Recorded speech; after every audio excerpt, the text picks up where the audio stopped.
ব্যস্ত নগৰীৰ ব্যৰ্থ প্ৰেমিক কবি দীপ দীপাংকৰ আবৃত্তি উৎপলদ্বীপ যান্ত্ৰিকতাৰে ভৰা এখন চহৰ ব্যস্ততাৰ মাজেৰেই পাৰ হয় দিন ৰাতি দিন কাৰো যেন কাকো চাবলৈ সময় নাই মাথো নিজৰ নিজৰ কামত সকলো মগ্ন চহৰত ভগ্ন হৃদয় লৈ এজন ব্যৰ্থ প্ৰেমিক দুটা আঙুলিৰ ফাকত এটা চলন্ত চিগাৰেট ধোঁৱাৰ লগত বিলীন কৰিছে নিজকে ফ্লাইঅভাৰৰ এটা ডিভাইডাৰৰ কাষত এজন ব্যৰ্থ প্ৰেমিকে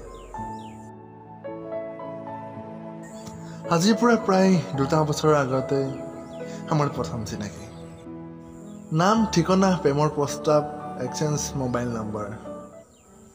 লাহে লাহে তেওঁ মোৰ প্ৰেমত আৰু মই তেওঁৰ প্ৰেমত মগ্ন হ'লোঁ আমাৰ প্ৰেম সাগৰৰ গভীৰতাৰ মাজত সাঁতুৰিছিল বিনা দিগদাৰ আৰু মই তেওঁৰ প্ৰেমত মগ্ন হৈ এজন প্ৰেমিক কবি হ'লোঁ লিখিবলৈ আৰম্ভ কৰিলোঁ প্ৰেমৰ নষ্টালজিক কবিতা আৰু মোৰ কবিতাৰ প্ৰেমিক হ'ল তেওঁ কিন্তু হঠাৎ মোৰ জীৱনলৈ নামি আহিল এজাক কাল ধুমুহা আৰু সেই কাল ধুমুহাই উৰুৱাই নিলে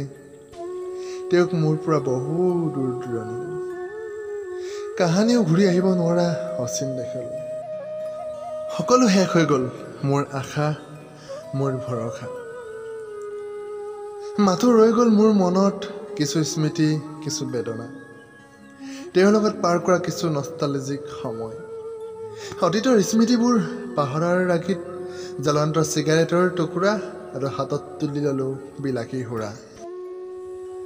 মোৰ সপোন হৈয়ে ৰ'ল আশা নিৰাশা হ'ল সকলো শেষ হৈ ৰ'লোঁ ব্যস্ত নগৰীৰ মই ব্যৰ্থ প্ৰেমিক